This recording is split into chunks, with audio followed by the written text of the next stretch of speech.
आऊज़ुबिल्लाहि मिनश्शैतानिर्रजीम बिस्मिल्लाहिर्रहमानिर्रहीम। आज की वीडियो में हम एक्सरसाइज 1.2 का क्वेश्चन नंबर 5 सॉल्व करेंगे।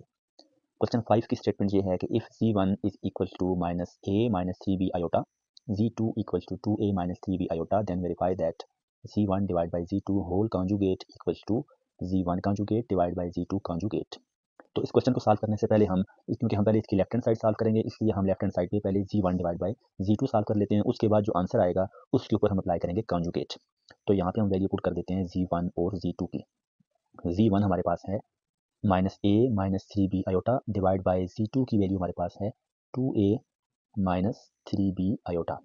हमने पिछली वीडियो में भी ये बात डिस्कस की थी कि जब भी कभी कम्प्लेक्स नंबर्स डिवाइड की फॉर्म में हो तो उनको सॉल्व करने के लिए हम डिवाइड वाली जो टर्म होती है उसके कॉन्जुगेट से इस पूरे एक्सप्रेशन को मल्टीप्लाई भी करते हैं और डिवाइड भी करते हैं।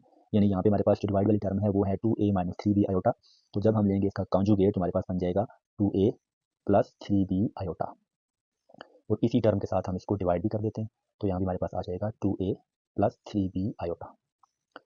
नेक्स्ट स्टेप में हम इस तरह करते हैं कि जो हमारे पास ऊपर टर्म्स हैं ये दोनों उनको आपस में मल्टीप्लाई कर देते हैं और डिवाइड वाली टर्म्स को हम आपस में मल्टीप्लाई कर देते हैं।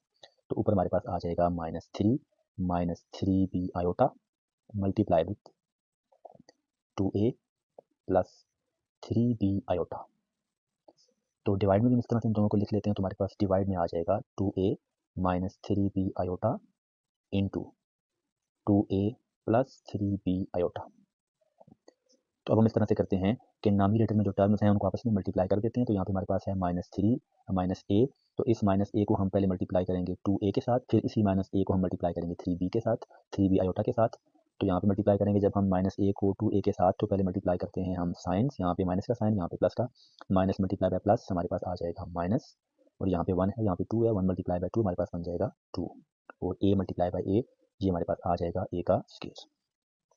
इसी तरह से अब हम माइनस ए को मल्टीप्लाई करेंगे किसके साथ, 3b आयोटा के साथ। उसी तरह पहले साइन मल्टीप्लाई करते हैं, माइनस मल्टीप्लाई बाय प्लस हमारे पास आ जाएगा माइनस, यहाँ पे 1 है, यहाँ पे 3 है, 1 मल्टीप्लाई बाय 3 हमारे पास आ जाएगा 3, और a multiply by b iota, तो ये बन जाएगा हमारे पास a b आयोटा। यानी जब भी कभी हम अल्फ़ाबेट्स को मल्टीप्लाई करें तो अगर वो अल्फ़ाबेट डिफरेंट हों, जिस तरह से यहाँ पे a b आयोटा है, तो हम उनको इसी तरह से जोड़ के लिख देते हैं। तो अब हम क्या करेंगे, हम माइनस 3b आयोटा को मल्टीप्लाई करेंगे पहले 2a के साथ, फिर इसको मल्टीप्लाई करेंगे 3b आयोटा के साथ। अगेन पहले मल्टीप्लाई करेंगे इन दोनों के साइंस, यहाँ पे माइनस, यहाँ पे plus. Minus multiply bye plus हमारे पास आ जाएगा माइनस, और 3 मल्टीप्लाई बाय 2 ये बन जाएगा 6। अब मल्टीप्लाई करते हैं b आयोटा को a के साथ, तो b आयोटा a तीनों अल्फ़ाबेट्स हैं, इसीलिए हम इनको ऐसे ही जोड़ के लिख देंगे, और हम इनको लिख लेते हैं तरतीब से, पहले a को, फिर b को, और आखिर में लिख लेते हैं हम आयोटा को। इसी तरह से अब हम माइनस 3b आयोटा को मल्टीप्लाई करेंगे 3b आयोटा के साथ। तो पहले मल्टीप्लाई करते हैं साइंस, माइनस इंटू प्लस, ये हमारे पास आ जाएगा माइनस, और 3 मल्टीप्लाई बाय 3 ये बन जाएगा 9, b मल्टीप्लाई बाय b, दो b है इसलिए हम लिख लेंगे b का स्क्वायर। इसी तरह से आयोटा मल्टीप्लाई बाय आयोटा, ये भी हमारे पास बन जाएगा आयोटा का स्क्वायर। तो डिवाइड में हम इनको इस तरह मल्टीप्लाई भी कर सकते हैं, और हम यहाँ पे यूज़ कर लेते हैं फार्मूला। कौन सा वाला फार्मूला, हमने 9th क्लास में फार्मूला पढ़ा था, a minus b into a plus b which is equal to a square minus b का स्क्वायर। तो यहाँ पे अगर हम देखें तो यहाँ पे हमारे पास a की जगह आ रहा है 2a, और b की जगह आ रहा है 3b आयोटा, और ये वाली शेप यहाँ बन रही है। यहाँ पे इन दोनों के दरमियान माइनस है, यहाँ प्लस है, तो हम इस फार्मूला के मुताबिक इसको लिख सकते हैं a का स्क्वायर माइनस b का स्क्वायर। तो a की जगह हमारे पास आ जाएगा 2a, b की जगह हमारे पास यहाँ पे आ जाएगा 3b आयोटा। नेक्स्ट स्टेप में हम इसको मज़ीद सिंप्लीफाई करते हैं। तो यहाँ पे हमारे पास आ जाएगा, हम इस तरह करते हैं कि जिन वैल्यूज़ के साथ आयोटा नहीं है उनको हम पहले लिख लेते हैं। तो यहाँ पे आ जाएगा माइनस 2a का स्क्वायर, और इसी तरह यहाँ पे हम इसको सिंप्लीफाई करके और इधर अभी से लिख लेते हैं। तो यहाँ पे हमारे पास आ जाएगा माइनस 9b का स्क्वायर, और आयोटा स्क्वायर की जगह हम लिख लेते हैं -1, क्योंकि हम अच्छी तरह से ये बात जानते हैं कि आयोटा स्क्वायर जो होता है ये हमारे पास इक्वल होता है किसके, -1 के। और उसके बाद हम लिख लेते हैं इन दोनों को, और इन दोनों टर्म्स को भी आपस में हम सिंप्लीफाई कर सकते हैं, क्योंकि इन दोनों के साथ आयोटा है। तो जब भी कभी कम्प्लेक्स नंबर्स को हमने ऐड या सब्ट्रैक्ट करना हो, तो रियल पार्ट रियल में ऐड या सब्ट्रैक्ट होता है, और इमेजिनरी पार्ट इमेजिनरी में, यानी विदाउट आयोटा वाले आपस में ऐड या सब्ट्रैक्ट होते हैं, और जिनके साथ आयोटा होता है वो नंबर्स आपस में ऐड या सब्ट्रैक्ट हो सकते हैं। जैसा कि यहाँ पे देखा जाए तो यहाँ पे -3ab आयोटा है, और यहाँ पे -6ab आयोटा है। इन दोनों के साइंस एक जैसे हैं, इसलिए इन दोनों को हम आपस में ऐड करेंगे और साइन लगाएंगे बड़ी वैल्यू का, तो हमारे पास आ जाएगा -3 -6, ये बन जाएगा हमारे पास -9, और साथ में आ जाएगा ए बी आयोटा। डिवाइड में ये स्क्वायर हम 2 पे ले लेते हैं, तो हमारे पास बन जाएगा 2 का square which is equal to 4, और साथ में आ जाएगा ए का स्क्वायर माइनस, इसी तरह 3 का स्क्वायर ले लेते हैं, जो हमारे पास बन जाएगा 9, और साथ में आ जाएगा बी का स्क्वायर, और इसी तरह आयोटा का स्क्वायर भी यहाँ पे हम ले लेते हैं। नेक्स्ट स्टेप में हमारे पास बन जाएगा -2a का स्क्वायर, और यहाँ पे माइनस मल्टीप्लाई बाय माइनस ये बन जाएगा हमारे पास प्लस, और साथ में आ जाएगा 9b का स्क्वायर, और यहाँ पे आ जाएगा -9ab आयोटा। डिवाइड में हमारे पास यहाँ पे 4a स्क्वायर अपनी जगह पे, और ये बन जाएगा माइनस और 9b का स्क्वायर, अगेन आयोटा स्क्वायर की जगह हम लिख लेते हैं -1। और नेक्स्ट स्टेप में हमारे पास आ जाएगा -2a का स्क्वायर प्लस 9b का स्क्वायर माइनस 9ab आयोटा, और डिवाइड में बन जाएगा हमारे पास 4a का square, minus multiply by minus आ जाएगा प्लस, और यहाँ पे आ जाएगा 9b का स्क्वायर। तो अब इस तरह से करते हैं हम कि जो हमारे पास रियल पार्ट है उसके नीचे हम 4a square plus 9b square को अलग से डिवाइड कर देते हैं, और इमेजिनरी पार्ट के नीचे हम अलग से डिवाइड कर देते हैं। तो यहाँ तक अगर हम देखें तो ये हमारे पास यहाँ से लेकर यहाँ तक हमारे पास रियल पार्ट है, और 9ab आयोटा हमारे पास इमेजिनरी पार्ट है। तो इसलिए हम इस तरह करते हैं कि इसके नीचे हम 4a square plus 9b square को अलग से डिवाइड कर देते हैं यूँ। तो हमारे पास यहाँ पे आएगा -2a स्क्वायर प्लस 9b का स्क्वायर डिवाइड बाय 4a का स्क्वायर प्लस 9b का स्क्वायर, और ये वाला माइनस यहाँ पे डाल देते हैं, और 9ab आयोटा के नीचे हम इसको अलग से डिवाइड कर देते हैं। तो हमारे पास आ जाएगा 9ab iota divide by 4a का स्क्वायर प्लस 9b का स्क्वायर। तो स्टूडेंट्स, जब भी कभी हमने कम्प्लेक्स नंबर को डिवाइड करना हो तो उनको डिवाइड करने का मतलब ये होता है, मकसद ये होता है हमारा कि हमने आयोटा को डिवाइड में से खत्म करना होता है। और यहाँ पे अगर हम लास्ट स्टेप में देखें तो यहाँ पे डिवाइड में कहीं भी आयोटा नहीं है। इसका मतलब ये हुआ कि हमने दो जो कम्प्लेक्स नंबर थे z1 डिवाइड बाई z2 इनको हमने डिवाइड कर लिया। अब हम इसकी लेफ्ट हैंड साइड सॉल्व करते हैं। तो लेफ्ट हैंड साइड में हमारे पास z1 डिवाइड बाई z2 का होल कॉन्जुगेट है। तो हम इस तरह करते हैं कि हम इस लास्ट इक्वेशन के दोनों तरफ अप्लाई कर लेते हैं कॉन्जुगेट। तो यहाँ भी आ जाएगा कॉन्जुगेट और यहाँ भी आ जाएगा कॉन्जुगेट। और अब हम इस तरह से करते हैं कि नेक्स्ट स्टेप में हम राइट साइड पे कॉन्जुगेट को अप्लाई कर देंगे। तो हमारे पास आ जाएगा z1 divide by z2 whole conjugate equal to, तो मैंने आपको स्टार्ट में बताया था कि जब भी कभी हम कम्प्लेक्स नंबर्स का कॉन्जुगेट लेते हैं तो वो टर्म जिसके साथ आयोटा होता है तो हम उसका साइन चेंज कर देते हैं। जैसा कि यहाँ पे हमारे पास आयोटा इस टर्म के साथ है तो यहाँ पे माइनस साइन है, तो जब हम इस कॉन्जुगेट को अप्लाई करेंगे तो माइनस की जगह डाल देंगे प्लस, बाकी सारी चीज़ें इसी तरह से रह जाएंगी। तो हमारे पास यहाँ पे जो आएगा -2a का स्क्वायर ऐसे ही रहेगा, इसी तरह यहाँ पे प्लस 9b का स्क्वायर भी ऐसे ही रहेगा, और divide by 4a square plus 9b का स्क्वायर, और यहाँ पे माइनस की जगह पे आ जाएगा प्लस, और बाकी सारा कुछ ऐसे ही रह जाएगा। तो यहाँ पे आ जाएगा 9ab iota divide by 4a का स्क्वायर प्लस 9b का स्क्वायर। तो जब भी कभी हम कॉन्जुगेट अप्लाई करें तो उसके बाद हम ये कॉन्जुगेट वाली लाइन ऊपर नहीं डालते। तो ये जो हमारे पास आंसर आया है इसको हम नाम दे देते हैं इक्वेशन नंबर 1 का।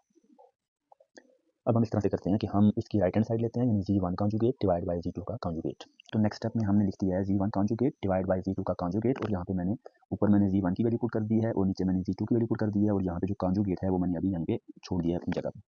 नेक्स्ट स्टेप में इस तरह करते हैं कि हम इस कॉन्जुगेट को अप्लाई कर लेंगे।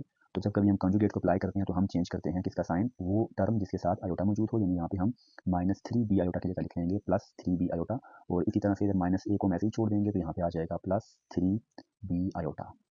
इसी तरह जब हम डिवाइड में कॉन्जुगेट को अप्लाई करेंगे तो हमारे पास आ जाएगा 2a, और यहाँ भी आ जाएगा +3b आयोटा। नेक्स्ट स्टेप में हमने जिस तरह पहले हमने डिवाइड किया था कम्प्लेक्स नंबर्स को, तो यहाँ भी हमने क्या करना है, इन कम्प्लेक्स नंबर्स को डिवाइड कर लेना है। उसके लिए हम क्या करेंगे, यहाँ पे जो डिवाइड वाली टर्म है उसके कॉन्जुगेट से मल्टीप्लाई भी कर देंगे और डिवाइड भी कर देंगे। तो इसका कॉन्जुगेट हमारे पास आ जाएगा 2a, और सॉरी यहाँ पे आ जाएगा -3b आयोटा। इसी तरह डिवाइड में भी आ जाएगा 2a -3b आयोटा। तो यहाँ पे इसको ज़रा क्लियर करके लिख लेता हूँ 2a -3b आयोटा। यानी हमने क्या किया, वो टर्म जो डिवाइड में मौजूद है उसकी आयोटा वाली टर्म का साइन चेंज करके हमने इस पूरे एक्सप्रेशन को मल्टीप्लाई भी कर दिया और डिवाइड भी कर दिया। नेक्स्ट स्टेप में ऊपर आपस में मल्टीप्लाई कर लेते हैं और डिवाइड वालों को हम आपस में मल्टीप्लाई कर देते हैं। तो हमारे पास ऊपर बन जाएगा -a +3b iota into 2a -3b iota, और डिवाइड में हम लगा लेते हैं फार्मूला, बल्कि उससे पहले हम इसको इस तरह से लिख लेते हैं। तो यहाँ पे हमारे पास आ जाएगा 2a +3b iota into 2a -3b iota. Next step में इस तरह करते हैं कि ऊपर जो हमारे पास टर्म है हमको मल्टीप्लाई कर लेते हैं। तो हम यहाँ पे जब मल्टीप्लाई करेंगे तो इसका साइन नेगेटिव है, इसका साइन पॉजिटिव है, माइनस मल्टीप्लाई बाय प्लस, ये बन जाएगा माइनस, और यहाँ पे 1 है, यहाँ पे 2 है, 1 मल्टीप्लाई बाय 2 हमारे पास बन जाएगा 2, a मल्टीप्लाई बाय a ये हमारे पास बन जाएगा a का स्क्वायर। यानी हमने क्या किया, हमने -a को मल्टीप्लाई किया है 2a के साथ। इसी तरह से हम -a को मल्टीप्लाई करेंगे 3b आयोटा के साथ। तो उनके पहले साइंस मल्टीप्लाई कर देते हैं। तो हमारे पास आएगा माइनस मल्टीप्लाई बाय माइनस, ये बन जाएगा प्लस, और यहाँ पे 1 है, यहाँ पे 3 है, 1 मल्टीप्लाई बाय 3, और यहाँ पे a, यहाँ पे b और आयोटा, तो इनको आपस में जोड़ के लिख लेते हैं। तो हमारे पास आ जाएगा 3ab और साथ में आयोटा। इसी तरह से हम अभी 3b आयोटा को मल्टीप्लाई करेंगे 2a के साथ। तो इनके पहले साइंस मल्टीप्लाई करते हैं। तो प्लस मल्टीप्लाई बाय प्लस हमारे पास बन जाएगा प्लस, और 3 मल्टीप्लाई बाय 2 ये बन जाएगा 6, और b iota multiply by a ये हमारे पास बन जाएगा ab आयोटा। आखिर में हम 3b आयोटा को मल्टीप्लाई करते हैं -3b आयोटा के साथ, तो इनके पहले मल्टीप्लाई करते हैं साइंस, तो हमारे पास आएगा प्लस मल्टीप्लाई बाय माइनस, ये बन जाएगा -3 मल्टीप्लाई बाय 3 बन जाएगा हमारे पास 9, और b मल्टीप्लाई बाय b ये बन जाएगा b का स्क्वायर, और यहाँ पे आयोटा मल्टीप्लाई बाय आयोटा ये बन जाएगा आयोटा का स्क्वायर। डिवाइड में हम उसी तरह से यूज़ कर लेते हैं फार्मूला, कौन सा फार्मूला, हम यहाँ पे यूज़ कर लेते हैं ये वाला formula, a minus b into a plus b which is equal to a का स्क्वायर माइनस b का स्क्वायर, क्योंकि यहाँ भी a plus b into a minus b की शेप मौजूद है, और a की जगह हमारे पास है 2a और b की जगह हमारे पास 3b आयोटा है, तो हम यहाँ पे लगा लेते हैं a का स्क्वायर माइनस b का स्क्वायर, तो a की जगह हमारे पास आ जाएगा 2a और b की जगह हमारे पास आ जाएगा 3b आयोटा। नेक्स्ट स्टेप में इसको मज़ीद सिंप्लीफाई करेंगे तो हमारे पास ये बन जाएगा -2a स्क्वायर, क्योंकि इन दोनों के साथ आयोटा मौजूद है, यानी ये दोनों इमेजिनरी टर्म्स हैं, इसलिए इनको आपस में हम ऐड कर सकते हैं, दोनों के सेम साइन है इसलिए इनको आपस में ऐड करेंगे और साइन लगाएंगे बड़ी वैल्यू का, तो 3ab प्लस 6ab हमारे पास बन जाएगा 9ab आयोटा माइनस 9b का स्क्वायर, और आयोटा स्क्वायर की जगह हम लिख लेते हैं आयोटा स्क्वायर इक्वल टू -1, तो यहाँ पे आ जाएगा ब्रैकेट में -1, जहाँ पे 2 का स्क्वायर अलग से ले लेते हैं, a का अलग से, तो हमारे पास बन जाएगा 2 स्क्वायर 4 और साथ में आ जाएगा a का स्क्वायर, माइनस यहाँ भी हम 3 का स्क्वायर अलग से ले लेते हैं, ये बनेगा 9, b का स्क्वायर अलग से लेंगे तो हमारे पास बनेगा b का स्क्वायर, और साथ में हम लिख लेते हैं आयोटा का स्क्वायर। नेक्स्ट स्टेप में ऊपर हम जहाँ जहाँ पे आयोटा नहीं है उन टर्म्स को हम पहले लिख लेते हैं, एक हमारे पास -2a स्क्वायर है, ये ऑलरेडी पहले लिखा हुआ है, और यहाँ पे जो लास्ट टर्म है इसके साथ आयोटा नहीं है इसलिए इसको हम यहाँ पे सेकंड नंबर पे लिख लेते हैं, लेकिन पहले उसको हम थोड़ा सा सिंप्लीफाई कर लेते हैं, ये बनेगा minus into minus plus 9b का स्क्वायर, तो इसको हम यहाँ पे सेकंड नंबर पे लिख लेते हैं, और आखिर में हम लिख लेते हैं प्लस 9ab आयोटा, डिवाइड में हमारे पास आ जाएगा 4a का स्क्वायर माइनस 9b का स्क्वायर, और आयोटा स्क्वायर की जगह हम लिख लेते हैं -1, तो नेक्स्ट स्टेप में हमारे पास ये आ जाएगा -2a का स्क्वायर और प्लस 9b का स्क्वायर, और यहाँ पे आ गया प्लस 9ab आयोटा, और डिवाइड में हमारे पास बन गया 4a का स्क्वायर, और ये बनेगा माइनस इंटू माइनस, ये आ गया प्लस, और साथ में आ गया 9b का स्क्वायर। नेक्स्ट स्टेप हम इस तरह करते हैं कि इसके नीचे हम 4a square plus 9b square को अलग से डिवाइड कर लेते हैं, और इस सारे के नीचे हम अलग से, यानी हम रियल पार्ट के नीचे इसको अलग से डिवाइड करते हैं, और इमेजिनरी पार्ट के नीचे हम 4a square plus 9b square को अलग से डिवाइड कर देते हैं, तो हमारे पास नेक्स्ट स्टेप में आ जाएगा -2a का स्क्वायर प्लस 9b का स्क्वायर डिवाइड बाय 4a का स्क्वायर प्लस 9b का स्क्वायर, प्लस यहाँ पे हमारे पास आ जाएगा 9ab आयोटा और डिवाइड बाय 4a का स्क्वायर प्लस 9b का स्क्वायर। तो आखिरी स्टेप में हम इसकी लेफ्ट साइड भी लिख लेते हैं, तो ये हमारे पास था z1 का कॉन्जुगेट डिवाइड बाय z2 का कॉन्जुगेट, इसको नाम देते हैं हम इक्वेशन नंबर 2 का। तो हमने इससे पहले हमने सॉल्व की थी इक्वेशन नंबर 1 जो कि हमारे पास ये वाली थी, अभी आप देख सकते हैं कि जो आंसर हमारे पास इक्वेशन 1 का आया वही आंसर हमारे पास इक्वेशन 2 का आया, यानी जो हमारे पास इक्वेशन 1 थी उसकी भी राइट हैंड साइड यही वाली है और इक्वेशन 2 की भी राइट हैंड साइड ये वाली है, यानी दोनों इक्वेशंस की राइट हैंड साइड एक जैसी है। इसका मतलब ये हुआ कि अगर इनकी राइट साइड एक जैसी है तो इट्स मीन कि इनकी लेफ्ट साइड भी आपस में हम कंपेयर कर सकते हैं। तो लास्ट स्टेप में हम लिख देंगे from equation 1 and 2 z1 divide by z2 whole conjugate is equal to z1 conjugate divide by z2 conjugate, और यही बात हमने प्रूव करनी थी।